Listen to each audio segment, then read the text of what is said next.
Viewers, मेरा नाम कृति मिश्रा है और मैं एक कोलकाता के छोटे से शहर रिषड़ा में रहती हूँ। मेरे हाथों में सामान देख के आपको पता चल ही गया होगा कि हम पाव भाजी बना रहे हैं। मम्मी और भाई ने मिलके पाव भाजी बनाया और मैं उन्हें असिस्ट कर रही थी। यहाँ मम्मी ने सारी सब्जियों को बॉईल किया, जिसमें था शिमला मिर्च, गोभी, बीट रूट और भी सारी सीजनल सब्जियाँ को डाला। और यहाँ जो जो सामान का कमी पड़ रहा था मम्मी मुझसे मांग रही थी और मैं मम्मी को दे रही थी। मुझे कुकिंग तो ज़्यादा आती नहीं, पर थोड़ी बहुत आती है, तो ये कुकिंग मैं सीख भी रही थी कि पाव भाजी बनाते कैसे हैं।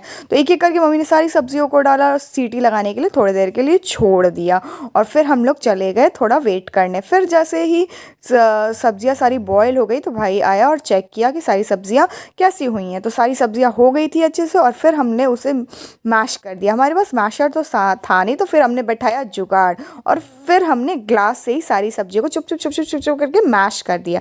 और फिर यहाँ पे हम लोग सारे इंग्रेडिएंट्स को कलेक्ट कर रहे थे। सारे मसाले जैसे चाट मसाला, पाव भाजी मसाला, सांभर मसाला और जितने भी आपके घर पे सूखे खड़े मसाले हो, सारे मसाले का दरकार पड़ेगा यहाँ पे। और फिर कढ़ाई बैठाया, कढ़ाई में डाला थोड़ा सा तेल। तेल डालने के बाद सारे मसालों को थोड़ा थोड़ा डाल के हमने भूजना स्टार्ट किया। मुझे तो पता नहीं था क्या क्या डाला जाता था, इसलिए मम्मी और भाई बता रहे थे कि ये चीज़ें डाली जाती हैं।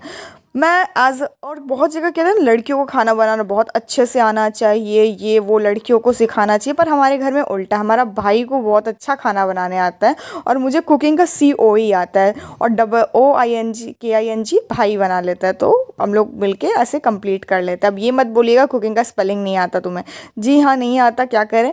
और यहाँ पे हम लोग कुकिंग कर रहे थे और फिर जाके यहाँ पे थोड़ा नमक डाला और फिर जाके सब्जियों को अच्छे से गर्म किया, मिलाया और थोड़ा डांस किया। और ये जो पानी डाला, ये सब्जियों का बॉयली पानी था, फिर डाला उस पानी को और फिर मिलाया मिलाया मिलाया। मैं देख रही थी, फिर हम लोगों की मस्ती स्टार्ट हो गई। उसने भाई ने कुछ बोला था तो उससे मुझे गुस्सा आ गया, फिर मैं उसे मारने लगी। बीच में मम्मी आ गई सॉर्ट आउट कराने और फिर जाके मम्मी ने भी सॉर्ट आउट कराया और फिर भाई को थोड़ा सा लग गया था, इसलिए हम हंस रहे थे कि देखो वो जल गए। और फिर जाके हम तीनों ने मिलकर मस्ती मस्ती में पाव भाजी को भी बनाया और फिर पाव भाजी बहुत ही ज़्यादा टेस्टी लग रहा था। पाव भाजी का भाजी, इसको कहते हैं भाजी। अब इसके बाद हमने सेका पाव को। इस पाव को सेकना बहुत ज़्यादा मुश्किल रहता है थोड़ा बहुत, क्योंकि हाथ जलने का डर रहता है। तो इस सेका गया। फिर जाके हम लोगों ने सबसे पहले टेस्ट करने के लिए दिया मम्मी को। मम्मी बोली बहुत टेस्टी बना है। फिर इसको से ट्राई करने के लिए दिया पापा को। पापा को भी बहुत ज़्यादा ही पसंद आया पाव भाजी। और फिर मैं खाई पाव भाजी, जो कि बहुत ही ज़्यादा टेस्टी बना था। फिर ये भी खाया, टेस्ट किया मेरा भाई, और इसको भी पाव भाजी बहुत टेस्टी